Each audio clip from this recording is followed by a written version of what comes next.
Alrighty, here we go. Moving on into the next section, which is powers and exponents. So what I need you to do is make sure you've got your notes ready, and we're going to dive on into this section. So here we go. Your learning target today is I can evaluate expressions. This is like a whole lot of E's today, so we're doing a little bit of alliteration, all right? I can evaluate expressions with exponents. How's that? That is awesome. All right, so you've done things with powers before, you've done things with exponents before, but we've got to take it and then dig in a little deeper and up the complexity of all of it. So here we go. 3 vocab words that you have on your list today. The first one is base. The base is the bottom number in power notation or exponent notation. The bottom number. So let me write a big one off to the side, and then sometimes a picture helps. So if I write 3 to the 5th power, the base is 3. It's the bottom number. This is the number that is going to get used as a factor that gets multiplied a certain number of times. Okay, so this is the factor that gets multiplied. I'm thoroughly convinced that mathematicians are inherently not necessarily lazy people, but they want to be efficient. And so when we had something like 3, because this is what this really means, 3 times 3 times 3 times 3 times 3. Okay. Apparently that was just so incredibly taxing. They wanted some shorthand way to write it. So here hence becomes this exponent or power notation. So the base is the bottom number, the 3. It's the factor. This is what is getting multiplied all those times. The exponent is the smaller number that is raised above, okay, in like a superscript format. And this is the number that basically is telling you how many factors to multiply. How many factors to multiply. So this goes in your whole big string of multiplication, and it tells you where to go. Okay, so in this case, it's up here at the 5. Finally, the power, well, this is the whole thing together. This is the expression. So a power is some sort of expression, numerical or algebraic, that contains some sort of exponent in it.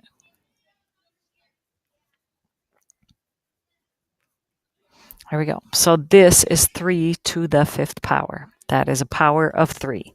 That's what we're after. Alrighty, now, as we start going through some of these, there's a way to view this in a geometric way. So let's take a look first. If you don't have this image on your sheet, draw it now. And I'm going to put in these congruence marks that tells me all 4 sides are equal. So right now, all you can say for sure is that this is a rhombus. The minute I do this, now it's a square. A square must have all 4 sides equal. All 4 angles are also congruent to each other at right angles. So I'm going to label all 4 sides here with the variable s. So that could represent any value. Now, what am I talking about here? Well, this right now, a square, represents a geometric model of the area, which you probably think back and remember area was length times width, base times height. Because it's a square and the sides are the same, it's s times s, or s to the 2nd power. And you'll note that you'll hear people, instead of saying to the 2nd power, they'll say squared, because it comes from this image of the area of a square. So anything to the 2nd power, sometimes we say squared. Likewise, in 3 dimensions, take a look at this thing. Now, I know mine doesn't look like a cube, but let's just put these congruence markings again to say, yeah, I know it doesn't look that way, but I'm telling you all those sides are congruent to each other. All of these faces form right angles with each other, so we're in cube land. Okie dokie. In a three-dimensional object, a geometric way to represent the power here, or an exponent, is thinking of calculating the volume of this prism. And this particular prism, because it has all three sides the same, normally we'd say length times width times height. But because they're all the same, we say S times S times S. Well, that gives you S to the third power.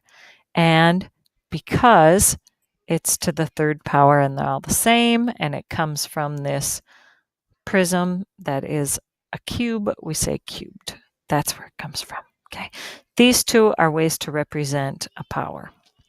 Now, you've done some of this before. So if I give you something like, 7 to the second power, you're saying that means 7 times 7 when I write it in expanded notation with the factors, and then evaluate it, it's 49. However, we now have to be super careful to watch out for negative signs.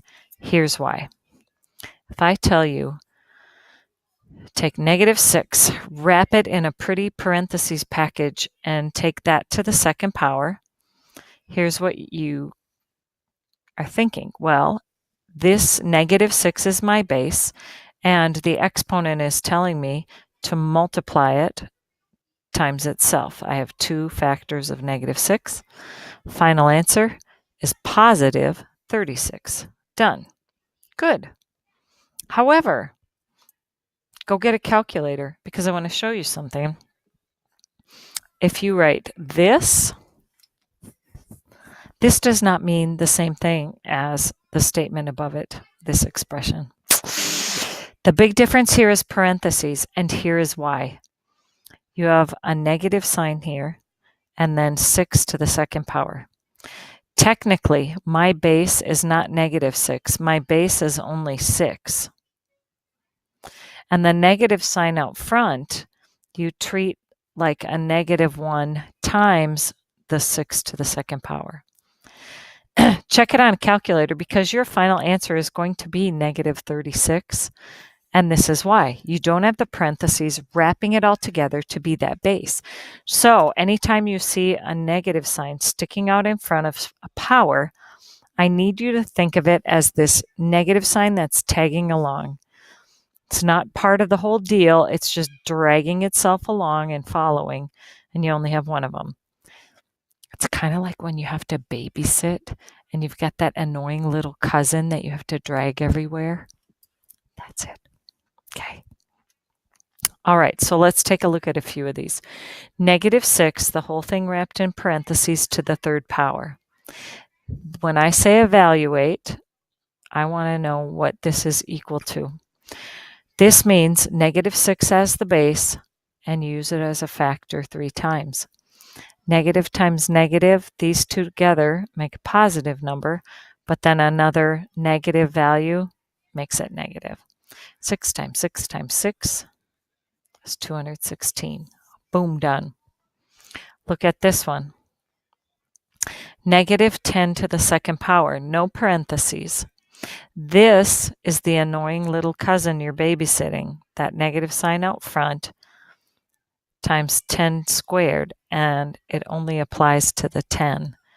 -1 times 10 times 10, oh, -100. Yes. This is something you're going to have to be very careful and watch out for. All right, dive in a little deeper now. What about a fraction? This means take whatever is inside here in this pretty little parentheses package and multiply it by itself. Use it as a factor twice. Multiplying fractions is super de-duper easy because you go straight across the numerator, straight across the denominator, unless, of course, you could simplify something. But you can't. All done. Oh my gosh, do not turn that into a decimal. Yuck. That's a beautiful fraction.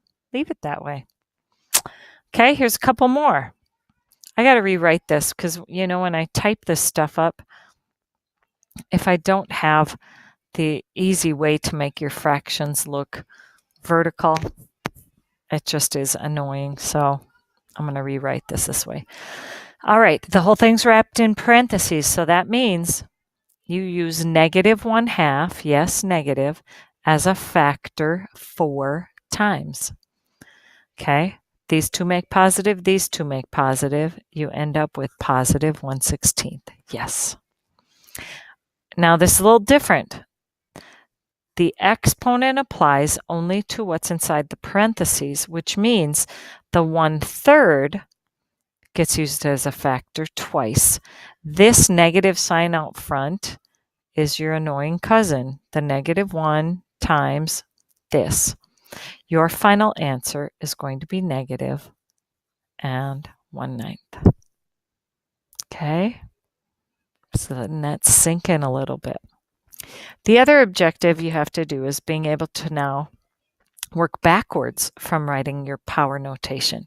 So if I give you the final answer, like 64, I want to know, using a base of 8, 8 is my base, what power would you use to end up having a value that's equal to 64? In other words, how many 8s do you have to multiply together to get to 64? Well, in this case, only 2 of them. So writing it as a power of 8, I'd say 8 to the second power, or 8 squared. This one, I need my final answer to be 81, but my base has to be -3. Wrap it in parentheses. What is the exponent there? So you got to start stringing along -3s and start multiplying until you get to positive 81. Well, these two give me positive 9. Okay. I multiply by a -3. That would give me -27. So I got to go one more time and multiply by another -3. That gives me positive 81. So this should be to the 4th power. Okay? Okay, lot to get into your head there, alrighty? So what I need you to do is go look at Schoology, write down the assignment, go ahead and get started. No calculator. No calculator. Once you get it all done, if you want to check, well then, knock yourself out. But in the meantime, crank it out, think about it, watch your negative signs, and as always, may the force be with you.